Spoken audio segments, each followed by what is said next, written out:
En la industria del diseño de experiencias no solo es importante que existan profesionales capacitados, también nuestras contrapartes deben entender los procesos y el valor de nuestro trabajo. ¿Cómo construimos espacios para la capacitación de nuestros clientes? Lo conversamos hoy en un nuevo capítulo de Los Martes son de UX.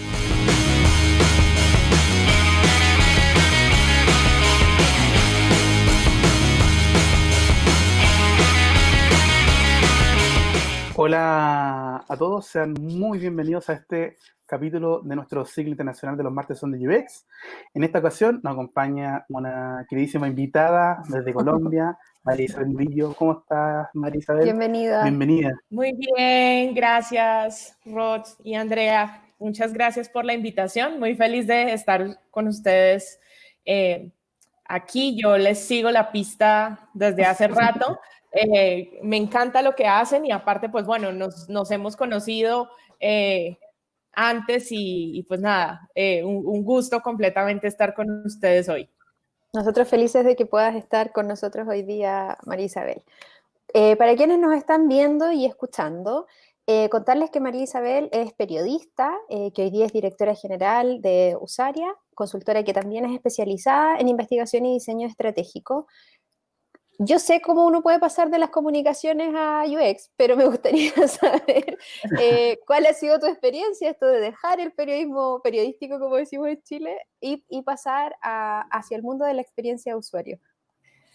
Pues gracias, Andrea. Esa pregunta me encanta porque creo que solo alguien que sabe cómo es ese paso estaría interesado en esa pregunta. Y antes de contestarla, quisiera hacer un pequeño paréntesis y digo que me encanta porque creo que en quienes estudiamos comunicación y periodismo hay un gran potencial de personas para que se dediquen a diseñar experiencias o trabajar en algo que tenga que ver con experiencia de usuario. Cada vez me convenzo más de eso, pero bueno, te cuento, yo estudié en Cali, Colombia, estudié comunicación social y periodismo, siempre quise estudiar comunicación, creo que las otras dos carreras que tal vez me hacían, dos o tres carreras que tal vez tuve en mente eran publicidad o diseño gráfico o arquitectura. Así que, pues como ven, creo que por donde sea, creo que estaba un poco predestinada para esto.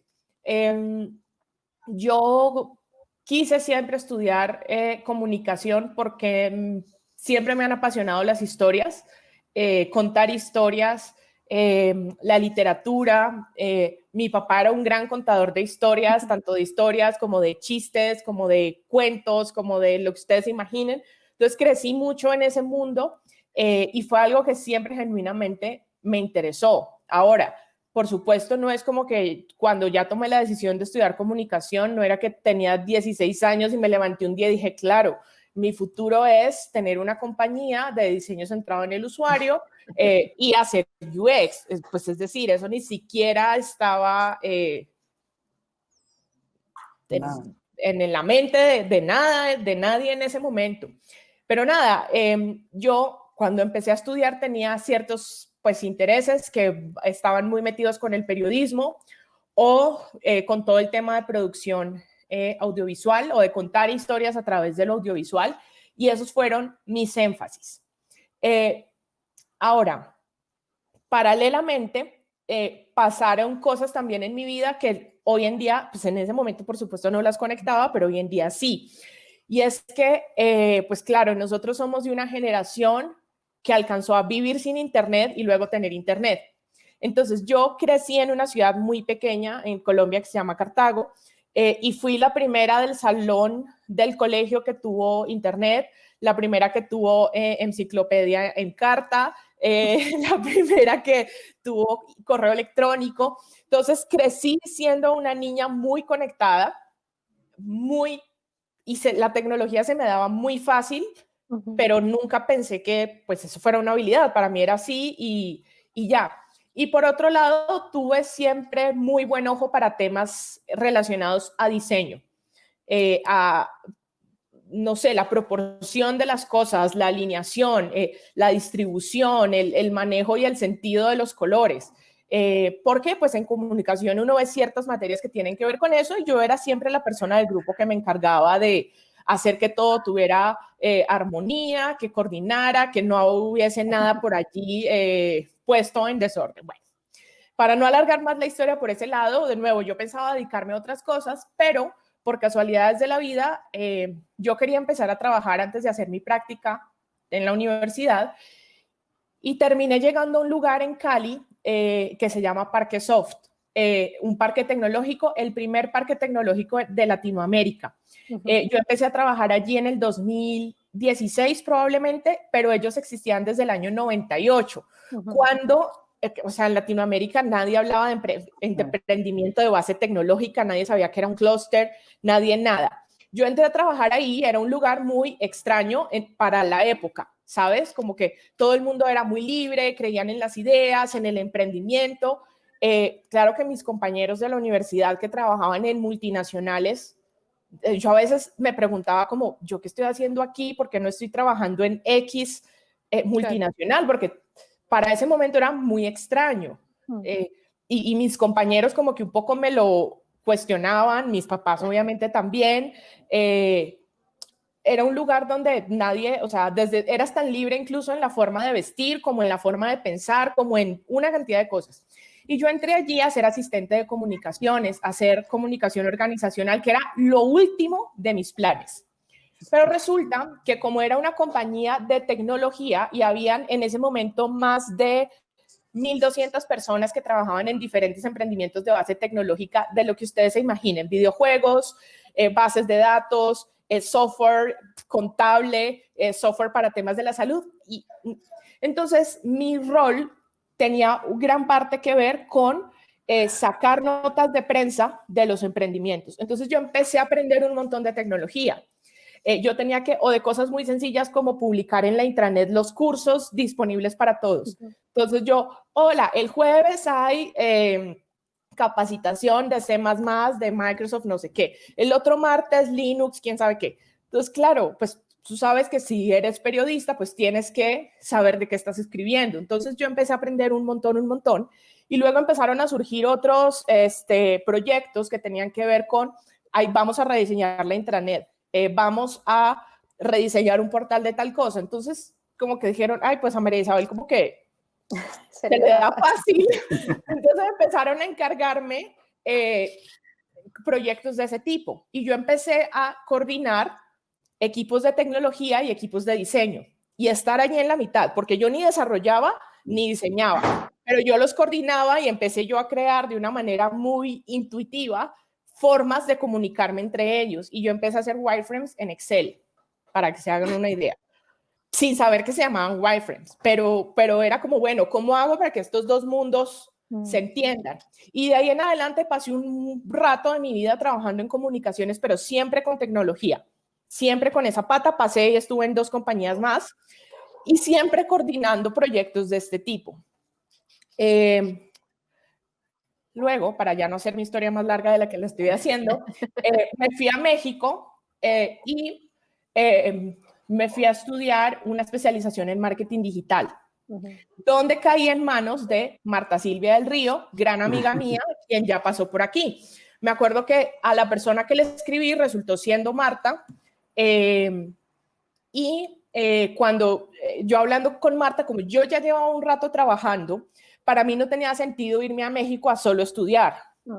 Entonces hablé con Marta y le dije, oye, ¿por qué no me ayudas a conseguir unas prácticas? No importa que no me paguen, pero yo ya llevo más o menos 3, 4 años de mi vida trabajando. Para mí estaría muy raro como que solo estudiar y no hacer nada más. Entonces ella me dio algunas opciones, me dijo, está esta compañía que hace diseño editorial, esta que hace quién sabe qué, y está esta compañía que se llama, Usaria en ese momento se llamaba Web Usability, yo sé, se quemaron la cabeza poniéndole el nombre, me dijo que hace usabilidad y yo dije, bueno, yo sí había oído antes de usabilidad, dije, bueno, creo que tiene mucho más sentido que yo entré aquí porque tiene como sentido con todo lo que vengo haciendo atrás.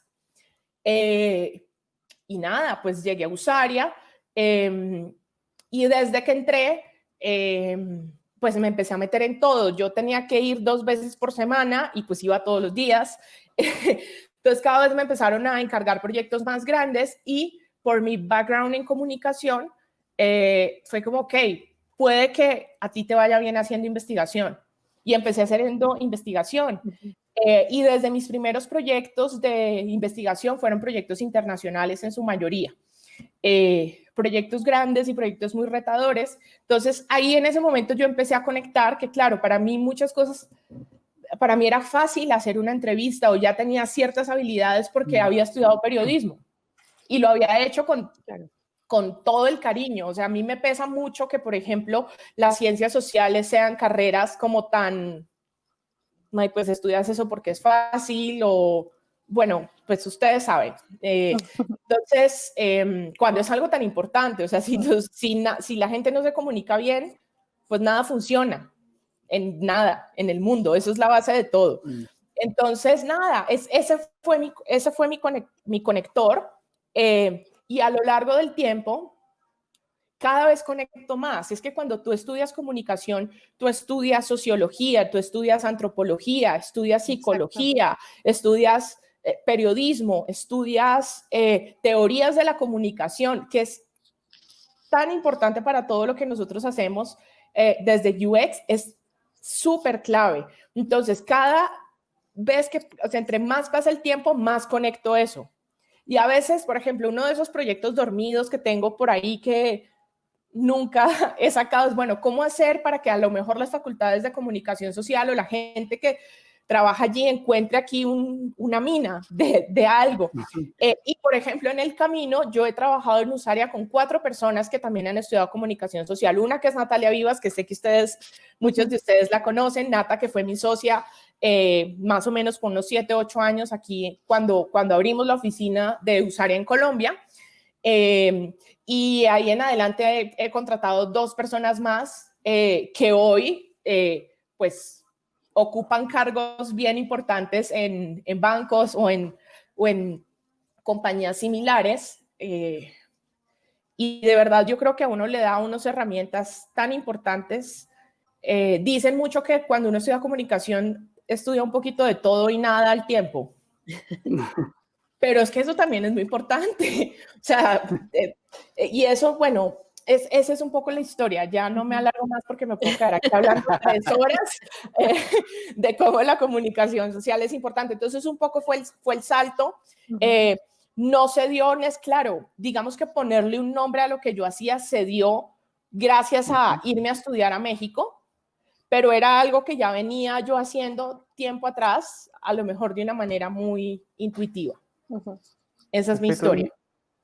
Esa es tu breve historia. Tú mencionabas, bueno, la historia de Usaria, parte, ¿cierto?, con Usability en México, después ustedes forman la oficina en Colombia. Se han ganado, obviamente, el nombre, el respeto, ¿cierto?, de la región. Si uno dice las consultoras de la región, nombra obviamente Usaria, Cámprica, quizá en Argentina, nosotros en Chile, obviamente. Pero ustedes tienen la particularidad de estar en 2 industrias, una que es la mexicana y otra que es la colombiana. Así es. ¿Cómo describirías esa diferencia de industria, más allá de los volúmenes con los cuales uno puede trabajar quizá a nivel de presupuesto, pero también hay idiosincrasia, los usuarios pueden ser muy distintos o son muy similares, no sé? ¿Cómo es trabajar en esas 2 industrias? Mira, por un lado, yo creo que México y Colombia, en cuanto a cultura y en formas de ser, somos países muy similares. Ahora, si uno lo compara, por ejemplo, con el sur, tenemos mucho más en común un colombiano y un mexicano que un colombiano y un chileno, toda la vida, o que un colombiano y un argentino, así seamos latinos, pero claro, creo que hay muchas cosas muy similares, incluso aunque puede sonar banal, al final no lo es tanto. Crecimos con la misma música, por muchos años crecimos con la misma televisión, en fin, eso te marca de alguna manera. Ahora, ¿qué veo yo en cuanto ya a industria, a por ejemplo manejo de presupuestos, etcétera? Yo siento que en ambos países, y me atrevería a decir yo también que en el sur es un poco similar, porque empezamos como más o menos al mismo tiempo. Hay comunidades bastante grandes.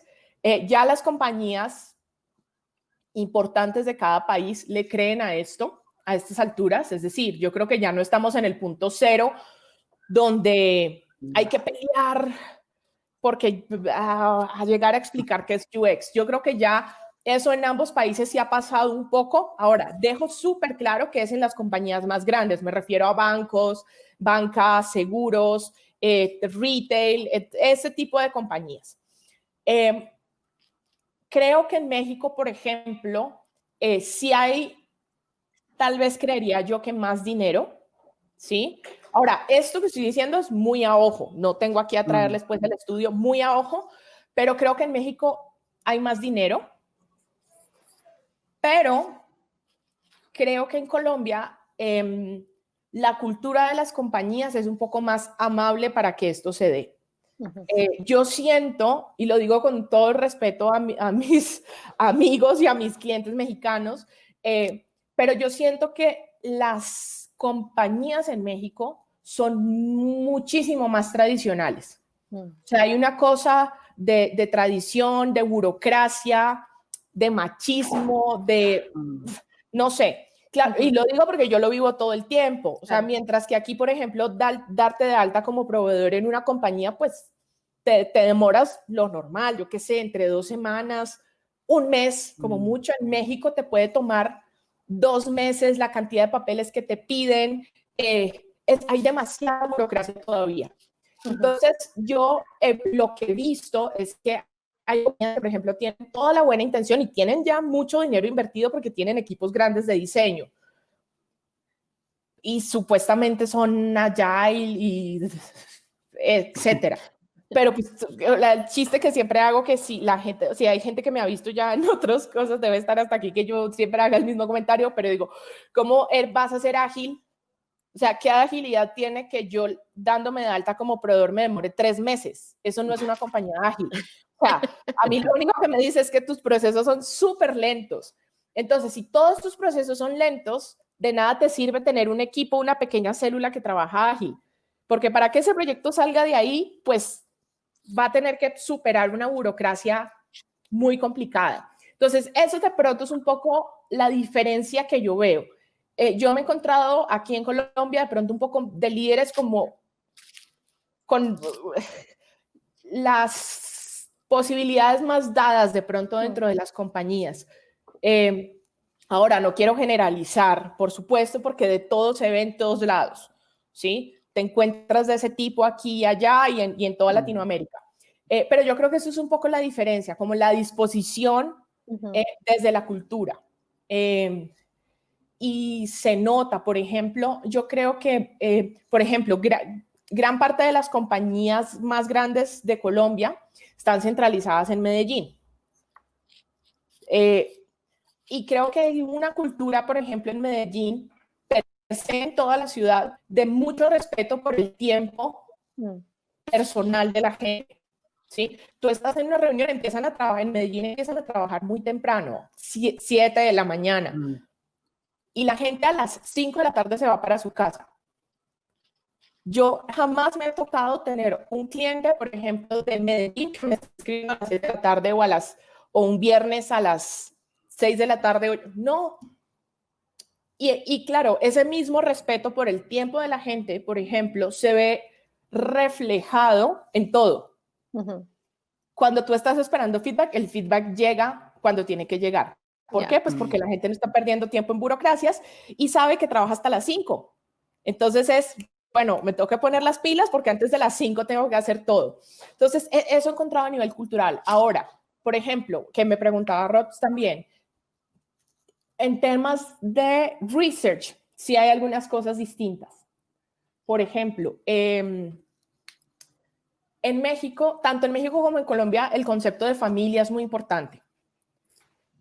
Pero en México es más todavía. Hay todavía como un tema social muy tradicional, donde en las entrevistas la gente te habla mucho, las mujeres te hablan mucho del marido o las mujeres del esposo y los hijos. y como todo gira muy a ese núcleo de familia. Creo que los colombianos también somos muy así, pero eso en México se nota más. Y por supuesto eso influye muchísimo en las decisiones de compra. Y por último, lo que diría también un poco de diferencia es que pues México está más pegado a Estados Unidos, por lo tanto tienen las ventajas y las desventajas que tiene estar pegado a Estados Unidos. Y creo que, por ejemplo, en Colombia, hablando tal vez un poco de la comunidad, estamos más pegados al resto de Latinoamérica. O no sé si más pegados, pero más atentos a lo que sucede en Latinoamérica en general. Creo que apenas hasta ahorita en México, desde hace unos tal vez 3 años, puedo estarlo contando mal porque yo ya con esta pandemia no sé si lo que está pasando ahorita pasó la semana pasada o hace 5 años, no lo sé, pero de un tiempo para acá creo que la comunidad en México se ha despertado y se ha activado muy fuerte en las comunidades en México y se han empezado a conectar con el resto de Latinoamérica en los últimos años y eso me parece bien positivo. Ahora también, discúlpame, hay otra cosa que yo sí considero una ventaja bien grande y es que por estar tan pegados a Estados Unidos, la mayoría de los mexicanos que yo conozco, todos son bilingües. Todos hablan inglés perfectamente. Y siento que eso es algo que en Latinoamérica, de aquí hacia abajo, nos cuesta un poco más. ¿Sí? Es como que tuviste que haber estudiado en un colegio bilingüe y si no estudiaste en un colegio bilingüe, pues ahí tienes que esforzarte el doble. Pero siento que, por ejemplo, en México eso es, o sea, casi que dado por hecho. O sea, yo no conozco una persona, pues seguramente lo hay, pero me refiero a mi círculo con las personas con las que llevo conociendo hace 10 años en México, no conozco una persona que no hable inglés perfectamente. Y eso creo que pues ya nos pone una ventaja. Sí, y ahí, bueno, mencionas esto, mencionas la burocracia, la idiosincrasia de cada país. ¿Cuál crees tú que son los principales desafíos cuando hacemos consultorías con empresas que están en distintos lugares del mundo? ¿Cómo articulas esos procesos pensando que además probablemente no conozcas el país o que no tengas como el pulso del idiosincrásico de cada país? Claro. Mira, mi punto número 1 es tener a una persona o desarrollar esas habilidades en las personas de tu equipo que sea un gran planeador, ¿sí? Para todo el tema logístico y que sea, y empezar a desarrollar habilidades, tanto en esa persona como en tu equipo, que sean personas que no les dé pena o vergüenza poner sobre la mesa tus propias condiciones. Por ponerte un ejemplo, nosotros que hacemos parte de la UX Alliance, que es una red de 25 compañías en el mundo que presta servicios de research, con ellos nosotros hacemos muchos proyectos de los que por confidencialidad no puedo hablar, pero pues digamos de compañías para compañías de tecnología bastante grandes en el mundo. Constantemente, por ejemplo, estamos haciendo proyectos que vienen de Estados Unidos y que de ahí parten research para todo el mundo. Entonces nosotros generalmente hacemos la parte de México, de Colombia, algunas veces Centroamérica. Y por ejemplo me encontré, ahora yo hace 2 años asumí el liderazgo de Usaria, yo antes solo llevaba la parte de Colombia y hace 2 años empecé con los 2 países. Entonces en mi proceso de juntar lo que sucedía en los 2 países, el equipo de México, por lo que mismo que les contaba ahorita, tenía más contacto con estos proyectos de Estados Unidos. Y yo a veces los veía como súper estresados, es que tuvimos que trabajar el fin de semana, y yo, pero ¿por qué tuvieron que trabajar el fin de semana? ¿Cómo así? No, es que la guía, que nos la tenían que haber enviado el miércoles, nos llegó el sábado, y no, un momento, es que si la guía nos llega el sábado, esto se corre 3 días, ustedes no tienen por qué estar, ok, pero es que háblalo con ellos, pero es que ¿cómo le vamos a decir? Bueno, diciéndole. O sea, y entonces, eso que parece tan simple, muchas veces la gente no lo hace y se necesita como desarrollar esas habilidades, ¿sabes? Entonces, por ejemplo, nos pasaba que también X cliente, es que nos están diciendo si estas fechas funcionan para nosotros. Bueno, es que no nos funcionan porque este lunes es feriado. Y entonces decíamos, no, pero es que este lunes es feriado. Y el cliente no sé, en Estados Unidos decía, bueno, pero es que lo necesitamos para esa fecha. Y yo, bueno, pero ¿cómo? Cuando tú tienes Thanksgiving, si resulta que lo corres, y es lo mismo. Ah, ok, de acuerdo, no pasa nada. Sí, o sea, son conversaciones muy sencillas. Ahora, entonces por eso les digo, gente, hay que entrenar a tu equipo para tener ese tipo de conversaciones que parecen difíciles, pero no son difíciles, es simplemente tenerlas y ya. Tener de nuevo, una persona o desarrollar esas habilidades en el equipo. Nosotros, por ejemplo, tenemos una gran directora de operaciones en Usaria.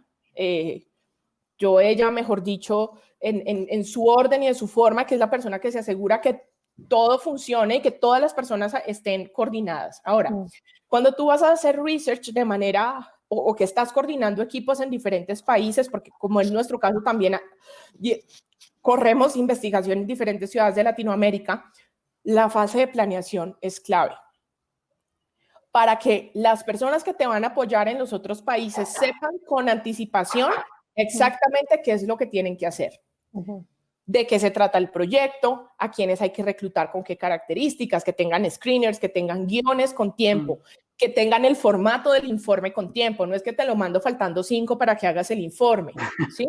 Porque ya lo hemos vivido también, entonces tratamos de cuidar esas cosas. Entonces, entre más cuidas la planeación, mejor sale el proyecto. Ser muy claro, por ejemplo, con estos equipos que están en otros países, hasta dónde tienen libertad y hasta dónde no, ¿sí? Porque, claro, yo confío y creo en la democracia, pero también he aprendido que a veces cuando uno se pone demasiado democrático, pues imagínate que cada país, si estás haciendo una investigación en 5 países, que cada quien freestyle lo que va a hacer el proyecto. O sea, al final te termina quedando allí un Frankenstein. Entonces, todos esos acuerdos son bien importantes. También creo que tener en cuenta temas culturales, días festivos, fechas, por ejemplo, no sé, fechas que sean importantes en esos países, Navidades. Hablando, por ejemplo, de uno de mis primeros proyectos, mi primer proyecto internacional, yo tuve que viajar a Brasil en pleno Mundial de Fútbol del 2010. Uy. Claro que mi primer día salí, o sea, tengo fotos y todo estaba cerrado, no pude hacer nada porque en todos los lugares que llegaba me encontraba con un letrero, o sea, hasta los parques estaban cerrados, como gracias por venir, pero hoy juega Brasil, bye. Entonces, son cosas que tienes que tener en cuenta porque si no, imagínate, acabas de invertir en un viaje hasta otro país y estás perdiendo dinero. Otras cosas, por ejemplo, que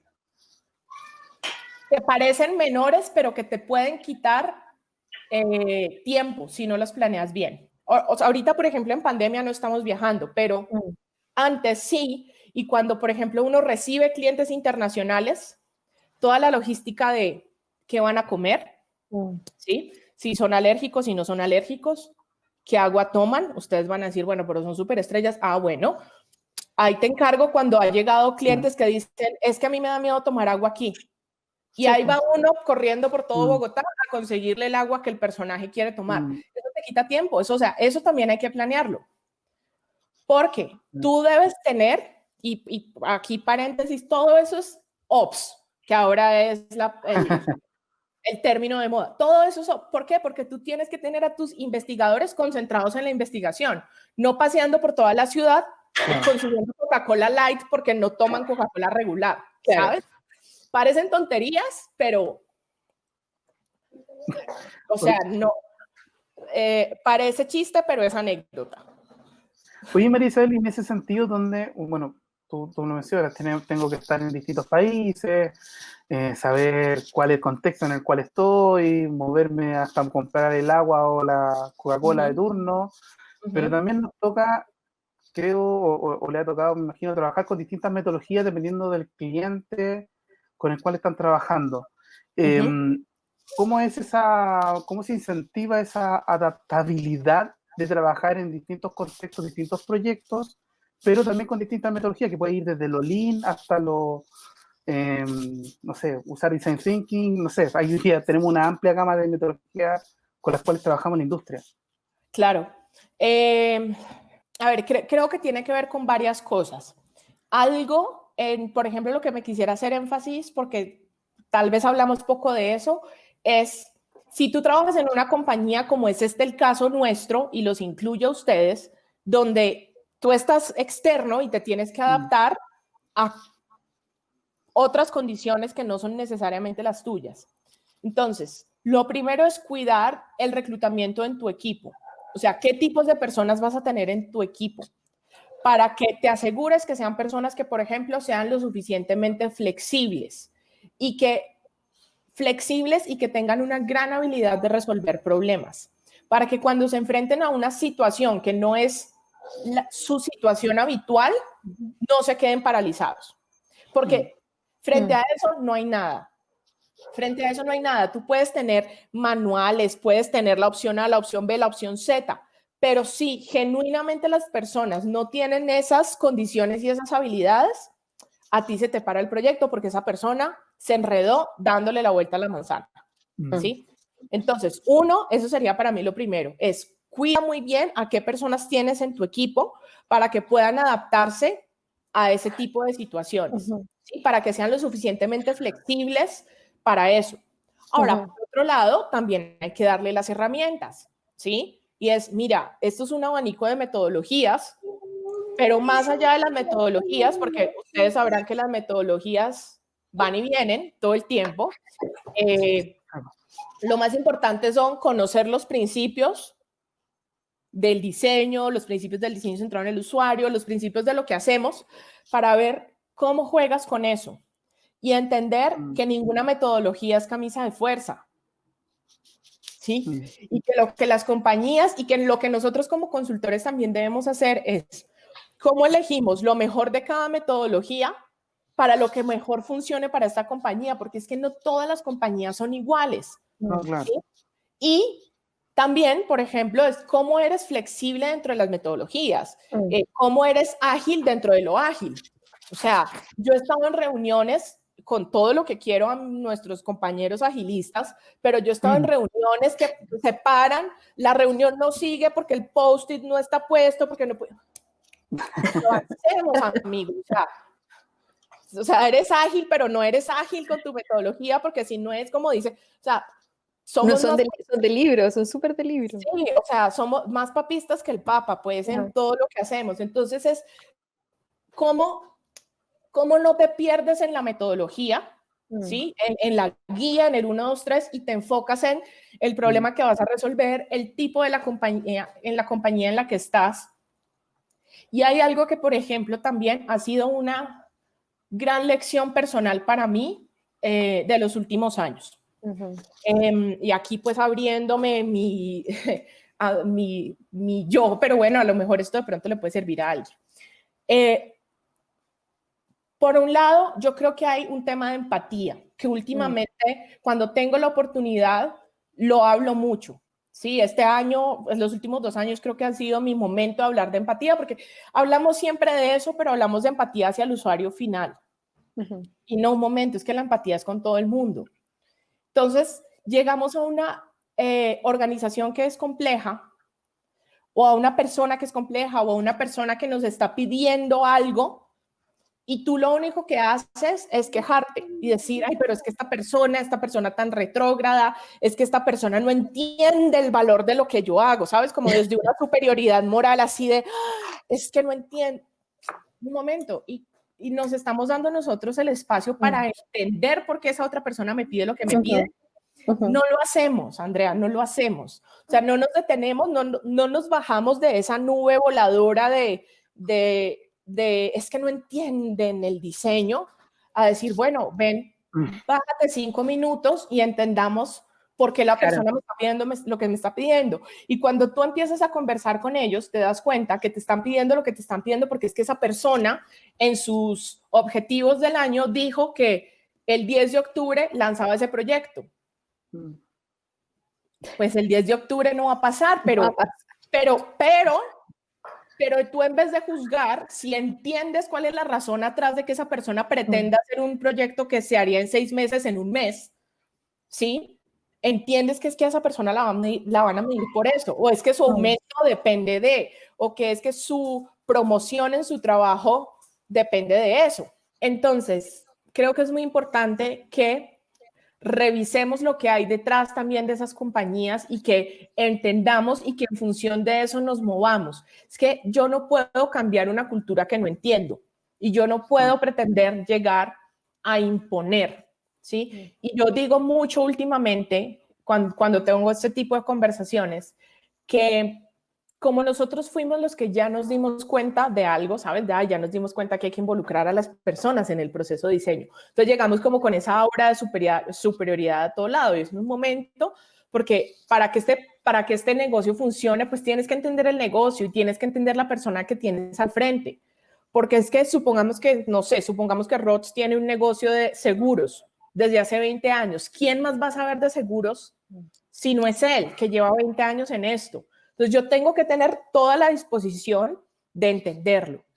Ahora, creo que, y ahí conecto con lo que les decía cuando abrí mi respuesta, que es una reflexión muy personal. Yo no sé, tal vez hace un par de años me pasó, yo me empecé a dar cuenta que estaba cargando mucho estrés, por las razones que sean, ¿sí? Y que yo, que solía ser una persona muy paciente, por ejemplo, con clientes difíciles, estaba perdiendo esa paciencia. O sea, yo misma me empecé a dar cuenta que en las reuniones, por ejemplo, a mí me empezaba a hervir la sangre, ¿sabes? Y empezaba el ego como a decir, yo ya no estoy para estar pasando por estas. Entonces yo dije, pucha, siento que yo no soy la persona para estar aquí porque esto va a salir muy mal, ¿sí? Entonces creo que uno, por ejemplo, no tiene que reconocer, porque es que somos humanos, uno tiene que reconocer cuando no es tal vez tu mejor momento, porque a uno como humano le pasan cosas fuera del trabajo, para a lo mejor decir, levantar la mano con tu equipo y decir, oigan, me está pasando esto, yo creo que es más estratégico que entre otra persona. Eso ayuda. Y que ayuda también, y es ver qué tanto, a ver cómo digo esto con pinzas, ver qué tanto tu forma de ser y tu forma de actuar y tu forma de vestir hace fit con esa empresa. ¿Por qué digo esto con pinzas? Porque yo sé que todos deberíamos tener la libertad de poder ir como queramos, donde queramos. Pero, pues, bienvenidos al mundo real. El mundo real todavía no funciona así, sí, lastimosamente. Y creo que nosotros también tenemos que ser estratégicos en cómo nos ganamos esos lugares. Alguna vez, por ejemplo, pues yo llevo 10 años ininterrumpidos dando clases y cursos y de todo. Y pues hemos recibido feedback, por supuesto, que yo aprecio muchísimo porque eso te ayuda un montón a crecer. Pero una vez recibí un feedback, yo fui a dar un curso a México en una compañía bastante tradicional, donde parte del feedback, o sea, algunas cosas que mencionaban, dije, están perfectas, o sea, están muy bien, y esto me lo tomo, o sea, una gran parte del feedback, yo dije, esto me lo tomo para mejorar, pero había una parte del feedback que decía, es que María Isabel cuenta muchas anécdotas. Y obvio eran, digamos, anécdotas, pero y es verdad, yo cuento anécdotas todo el tiempo cuando estoy enseñando, pero no son anécdotas de la pizza que me comí el sábado por la tarde, que están relacionadas a proyectos, como probablemente lo que les conté ahorita de Brasil, o sea, cosas que tienen que ver.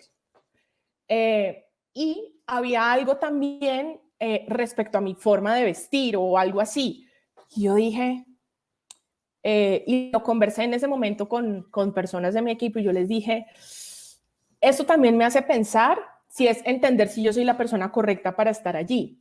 Porque si ellos están esperando un conferencista o una mujer conferencista que llegue vestida de sastre, en tacones, con una presentación en PowerPoint y un láser para señalar con 500 diapositivas, esa no soy yo. No, claro. O sea, tendría que yo fingir que soy otra persona. Entonces creo que también es, ok, entender, pues si tú eres la mejor persona para estar allí o si para ese cliente buscamos una persona que se sienta cómoda yendo de traje o de saco y corbata a eso. Ahora, tampoco quiere decir que yo me fui en tenis, o sea, yo también sé a dónde voy cómo, ¿sí? Sí, pero bueno, eso sería lo último, digamos, mi último punto sobre eso. Oye, y bueno, ustedes hacen un trabajo con usuaria que es similar a la consultoría que hacemos nosotros en IDA. Y también tiene una área súper destacada que tiene que ver con la formación UX, dirigida a directivos, ejecutivos, a cargos estratégicos que saben muy bien el negocio, como mencionabas tú recién, pero a lo mejor no tienen este know-how de UX. ¿Cómo tú evalúas el impacto que pueden tener estos programas a nivel de empresas e industrias? Es decir, el instalar capacidades relacionadas con UX en las industrias a partir de procesos formales de aprendizaje, más allá de que me leo todos los medium de todas las estrellas de la disciplina, digamos, que es como a nosotros nos pasan reuniones. No, es que yo leo el blog de ustedes, entonces ya lo sé todo y leo a estos 3 autores y nosotros así como, amigo, no, todavía no lo sabes todo. ¿Cómo evaluamos el impacto de estos programas en términos de empresas e industrias? ¿Cuánto lo favorecen o cuánto facilitan a lo mejor algunos procesos? Sí, mira, yo creo que hay una cosa bien importante y es que los programas que están diseñados con una fundamentación teórica, pero también práctica, yo creo que tiene que ser un balance de las dos cosas.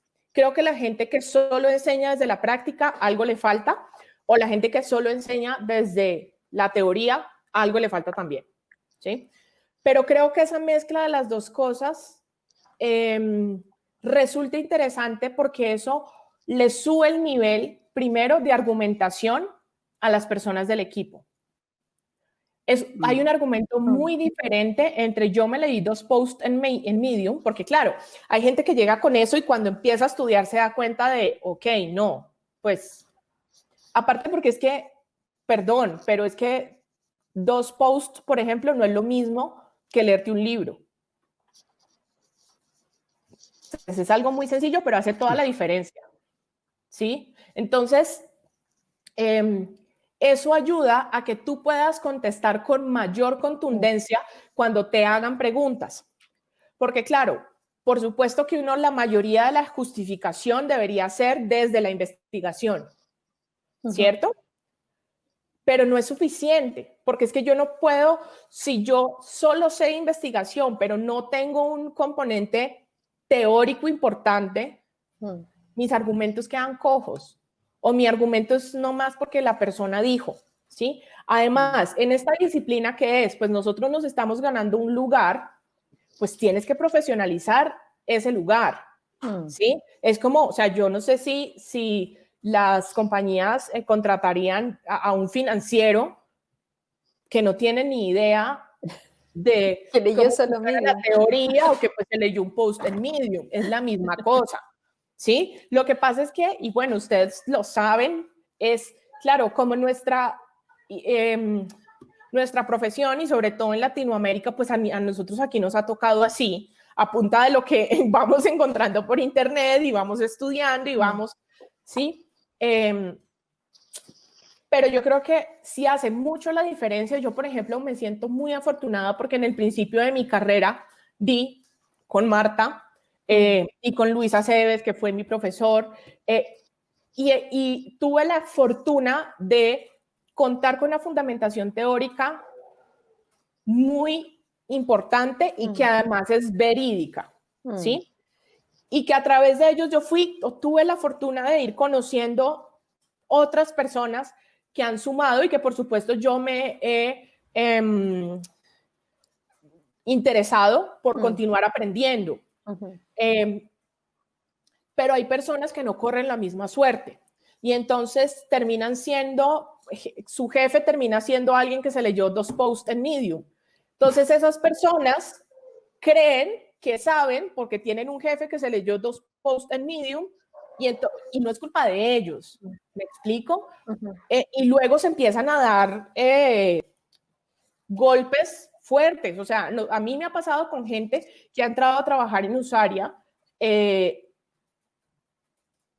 y bueno, no sé, seguramente nosotros tenemos muchos errores, pero algo de lo que sí estoy segura es de la fundamentación que hay atrás de lo que nosotros hacemos, ¿sí? Y del cuidado teórico y de nuevo de fundamentación de lo que hacemos, que no es nomás porque sí. Y entonces han entrado personas a trabajar con nosotros que ya tenían una experiencia importante de UX y te das cuenta que pucha, ni siquiera saben qué es arquitectura de información, o si lo saben mal, Claro. no saben ni siquiera cómo funciona realmente un sistema de navegación. Es decir, muchas cosas que llevan no sé cuánto haciendo pruebas de usabilidad y cuando ves un guión, pues las preguntas no están ni bien formuladas. O es una encuesta disfrazada de entrevista, que tú dices, pucha, pero ¿quién le dijo a esta persona que eso estaba bien hecho? Entonces, allí es cuando creo que es importante la capacitación, ¿sí? Y la capacitación con una fundamentación bien orientada y también teniendo mucha claridad de para qué te vas a capacitar.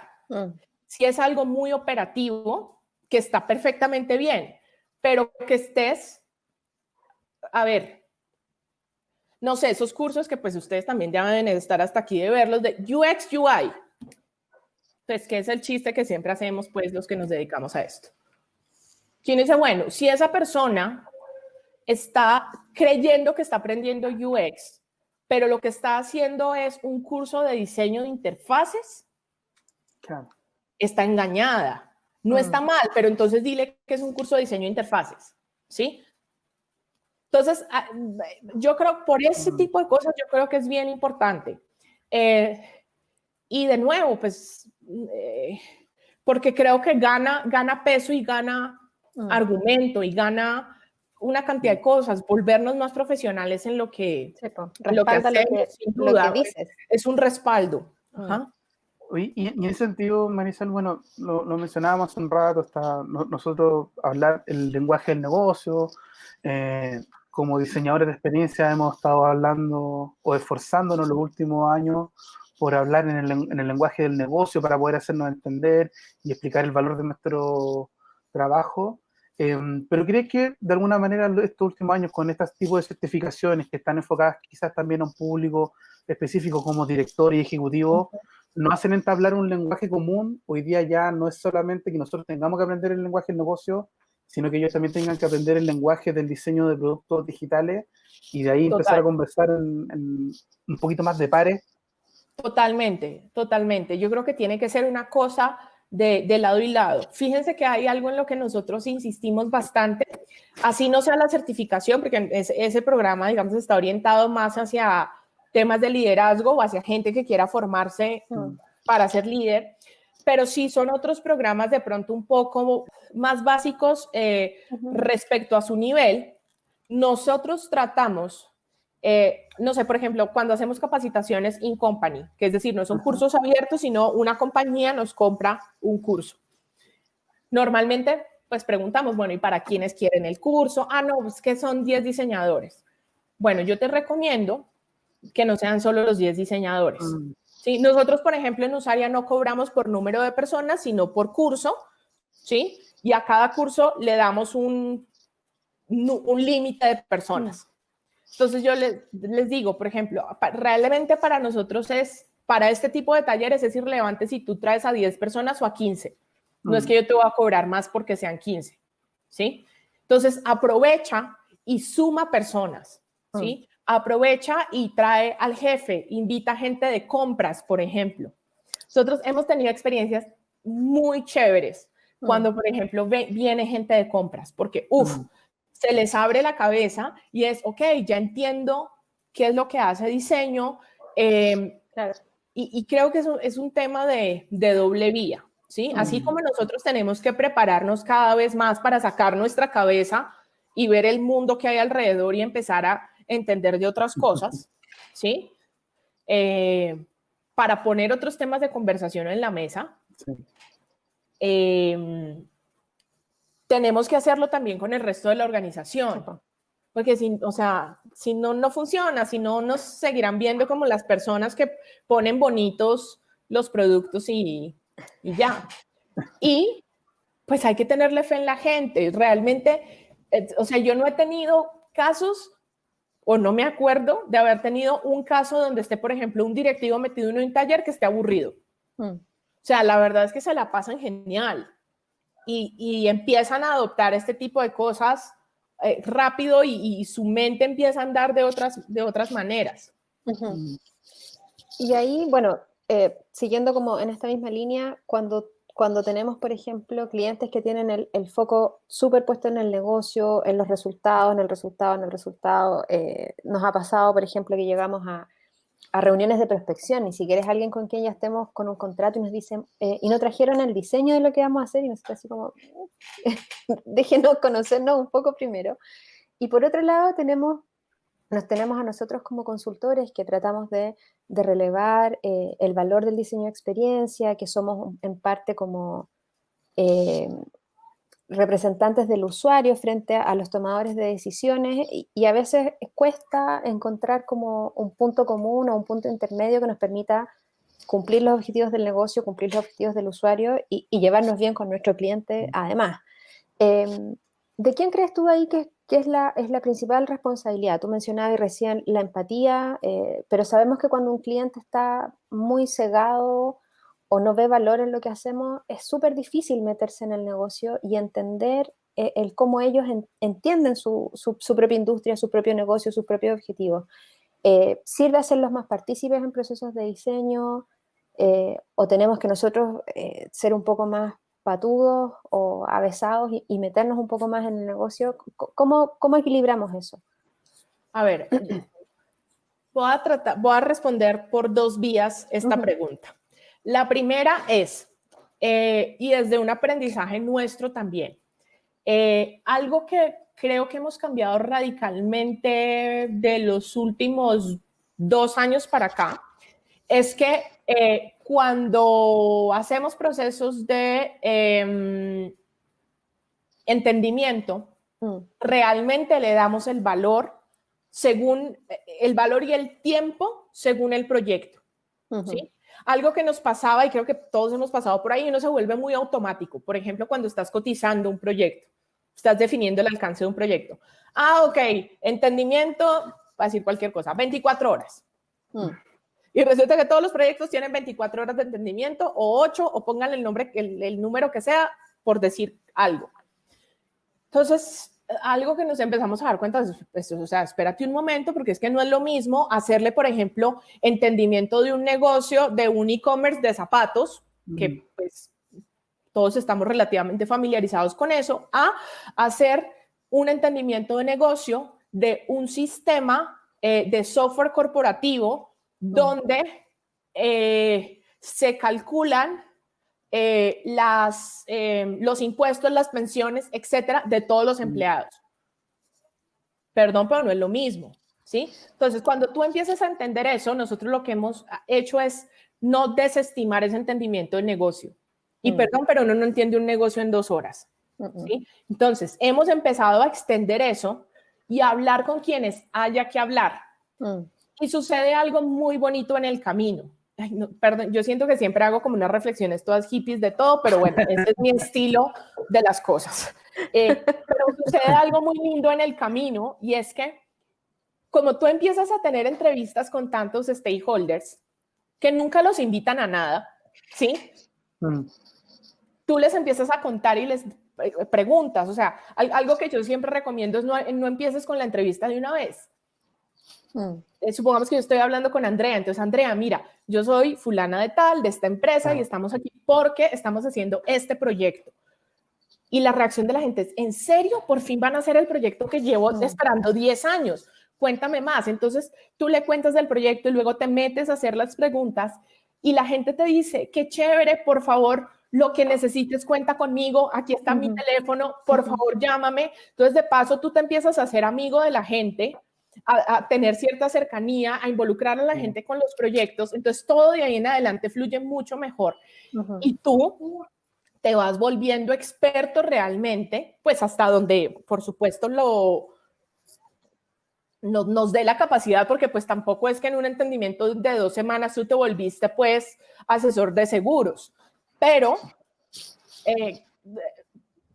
casi que sí, ¿sabes? Entonces, eso cambia bastante. Ahora, mi reflexión número 2, que eso ya es un poco más personal y para la vida, y es, pues uno también tiene que aprender a cuándo no darse mala vida, ¿sabes? Y yo creo que todos hemos pasado por allí. Y es entender si esa compañía a la que estás llegando definitivamente tiene la intención, así todavía no tenga sus procesos listos, lo que sea, pero tiene una intención genuina por hacer un proceso centrado en las personas de verdad. Porque si no, miren, uno se puede parar en la cabeza, hacer un entendimiento de 6 meses, lo que sea, y ahí no va a pasar nada. Entonces yo creo que también a estas alturas, pues yo sé que hablo como si tuviera 90 años, pero a estas alturas, pues yo como que ya digo, mejor no trabajemos con este cliente, ¿sí? Porque es un desgaste, te salen arrugas, te estresas, no duermes por la noche. ¿Para qué? ¿Sí? ¿Para qué hacernos eso? ¿Para qué hacernos eso? Sí, yo creo que podemos vivir más tranquilos también. Entonces, yo creo que uno tiene que hacer el esfuerzo, ¿sí? Hacer el esfuerzo, hablar con una persona, hablar con la otra, tampoco rendirse pues a la primera, ¿sabes? Pero yo creo que uno puede ir midiendo ese termómetro y uno decir, definitivamente aquí va a pasar algo, no va a pasar nada. Porque si no pasa nada, ¿de quién va a ser la culpa después? Nuestra. Así es. ¿Sí? Sí. Porque como dice el dicho, todo lo del pobre es robado. Entonces yo creo que también es eso. Yo le aconsejo mucho eso también a la gente que está empezando y es, oye, de verdad, no te des mala vida, veamos hasta dónde sí, hasta dónde no, porque si no, no va a suceder nada, sinceramente. Ahora, de nuevo, perdón que me repita y voy a decir algo que dije hace un rato, pero tampoco es tirar la toalla a la primera, ¿sí? No, claro.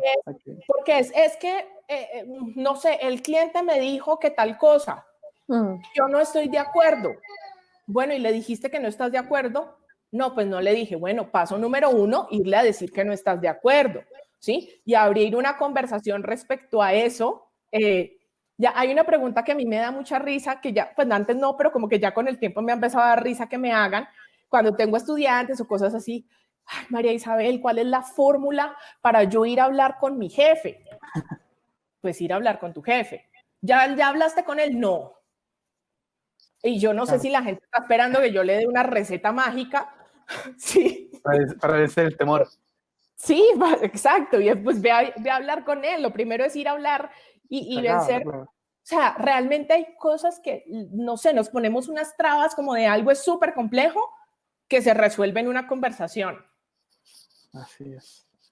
Oye, María Isabel, bueno, para salir un poquito del trabajo de consultoría del día a día y llevarte un poco al lado de comunidad. El año pasado tú fuiste parte fundamental de la organización del ILA 19, un excelente evento, o sea, muy buena organización del evento del año pasado. Terminamos con Rosenfield bailando ahí entre medio del público con la KTX, que sí, es exhibida y amiga de nosotros. ¿Cómo evalúas tú el crear esos espacios? Bueno, también fueron ustedes parte fundamental de que hiciéramos el Education Summit. ¿Cómo evalúas tú la oportunidad de instalar esos espacios para que la gente de las comunidades puedan acercarse a estos rostros emblemáticos o a alguien que está haciendo algo parecido a lo que estamos haciendo en el día a día? ¿Cómo ves tú esa oportunidad de generar comunidades de eventos como el ILA o similares? Mira, yo creo que es clave. Primero, porque creo que como para los profesionales es muy importante, es verte representado con 1,200 personas que son igual que tú, que tienen las mismas preocupaciones o que han pasado por un camino muy similar. Y creo que solo el hecho de eso te permite uno darte cuenta que lo que estás es importante, que no solo son 3 gatos como a lo mejor tú crees y que si abres creo que eso también ayuda, es bien importante para que los profesionales abran su mundo, ¿sí? Eso te abre el mundo y dices, ok, no estoy yo sola. Creo que el hecho de, por ejemplo, tener acceso, sobre todo para nosotros en Latinoamérica, a speakers de talla mundial, sí. Tú sales de ahí con mucha información, sales de allí con el dato coctelero que no... Mire, solo para mí, por ejemplo, incluso, solo con tú salirte con el dato coctelero de lo que dijo, no sé, Rosenfeld, de lo que dijo quien sea, ¿sí? José Coronado, no sé.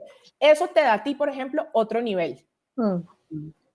No es lo mismo que tú estés diciendo, bueno, es que a mí me parece que esta investigación fue... No, ¿cómo les parece que el año pasado que estuvimos en el ILA, que es un evento fulano de tal dijo que tal cosa, y en Londres están haciendo... Mira, eso te da argumentos. Sí, pues. Te da de qué hablar. De nuevo te abre el mundo. También te genera, por ejemplo, este tipo de conexiones. No estaríamos nosotros tres charlando aquí. Y creo que, por ejemplo, cuando tú haces parte de una comunidad, suceden cosas muy lindas. Hay gente que yo he conocido en esos eventos que probablemente los veo una vez cada año, cada 2 años, o la última vez que los vi fue hace 10 años, pero sé que es gente con la que cuento. No sé qué cosa mágica pasa allí, pero se generan unos lazos muy chéveres y es gente con la que puedes contar y es eso. Ahora, algo también que pasa es que tú te das cuenta, sobre todo en Latinoamérica, que nosotros tenemos a veces una mirada como tan lastimera de nosotros mismos, ¿sí? Como de, ay, pobrecitos, aquí el tercer mundo, todo nos llega tarde.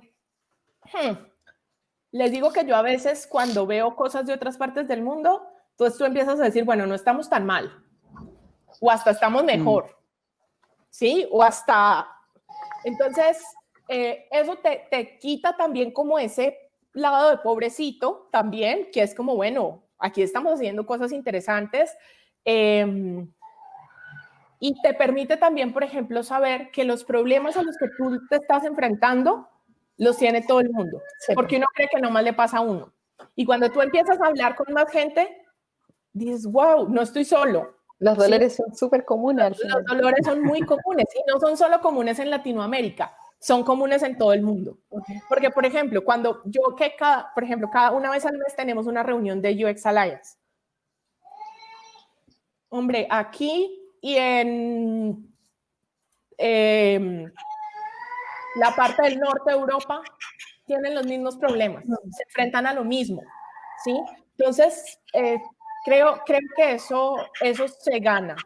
Creo que hay otra cosa también, diría, que es la posibilidad de empezar a generar relaciones, porque creo que pocos nos preparan a nosotros como diseñadores para generar relaciones, y este mundo se mueve con relaciones, ¿sí? Y no estoy diciendo necesariamente como necesariamente cosas de interés, ¿sí? O que yo con todo quien me relaciones porque quiero algo a cambio, no necesariamente. Yo creo que uno puede tener relaciones muy transparentes, pero eso se mueve por relaciones. Es así. Y creo que eso nos hace falta también como diseñadores. Y como, claro, como quienes trabajamos en tecnología, somos como una gente ahí encerrada que, sí, que no habla con nadie. En la cueva. Estamos en la cueva, exacto. Pues hay que salir de la cueva un poco. Tenemos corazón. Tenemos corazón y nada, y es importante.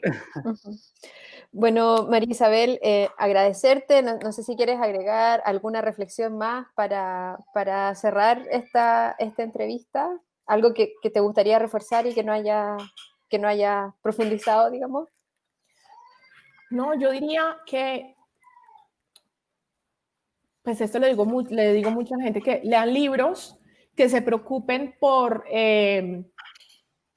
estudiar, que se preocupen por prepararse, que realmente tómense el trabajo de saber quién les está enseñando y de dónde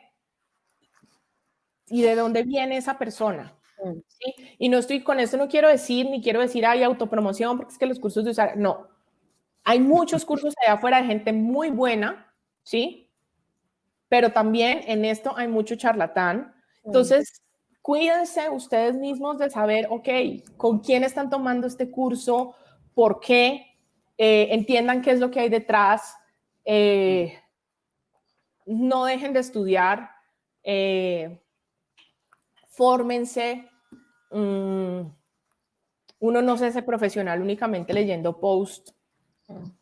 Y nada, generen comunidad, apóyense, no le tengan miedo a compartir su conocimiento. yo creo que la generosidad en el conocimiento trae muchas cosas buenas. Acumulen buen karma en ese sentido. Y nada, chicos, eso. Mil gracias por esta invitación. Muy feliz de charlar con ustedes. No, nosotros también felices de que hayas podido participar con nosotros.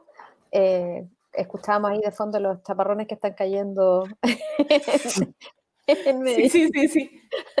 Así que ánimo también con eso. Bueno, recordarles que estamos compartiendo también nuestro ciclo de ida workshop, así que pueden seguirnos en Meetup para que vean cuál es nuestra próxima fecha y cuáles son los temas que vamos a estar abordando. Si encuentran alguno que ya hicimos y lo quieren ver de nuevo, también lo pueden ver en nuestro canal de YouTube. Recuerden también que pueden descargar nuestros ebooks. Sacamos un ebook por semestre este año, así que estamos muy contentos con nuestra producción. El primero de personas provisorias, por si alguien, dada la pandemia, no ha podido hacer el proceso de investigación. Ahí tienen unos supuestos para poder partir. Y nuestro ebook que lanzamos hace poco de UX Content Strategy, la guía del UX Content, para que vayan a nuestro sitio y lo descarguen. Recordarle a todos que estamos en Instagram, Twitter, Facebook, LinkedIn, Spotify. Este capítulo sale en Spotify, Marisabel, así que lo puedes escuchar cuando vayas a trotar o comprar o lo que sea. Denle like al suscribirse por acá abajo en el canal. Comenten qué les parece nuestro invitado. Si alguien tiene una pregunta para María Isabel, lo pueden dejar en YouTube o lo hacen llegar a través del blog. Y lean nuestro blog, estamos generando contenido todas las semanas. Recordarles finalmente que este virus lo paramos entre todos. Estamos viendo los rebrotes en Europa, lo más seguro que aparezcan los rebrotes por acá también. Así que las precauciones, sigan teniendo las precauciones pertinentes. Si tienen el privilegio de quedarse en casa trabajando y no tener mucho contacto, háganlo. Y nos volveremos a ver en un nuevo capítulo de los martes son de UX. Muchas gracias, María Isabel. Te mando un abrazo. Un abrazo grande. Gracias. Que estén muy bien. Nos vemos el próximo martes. Básicos, digamos, en cuanto a su nivel o...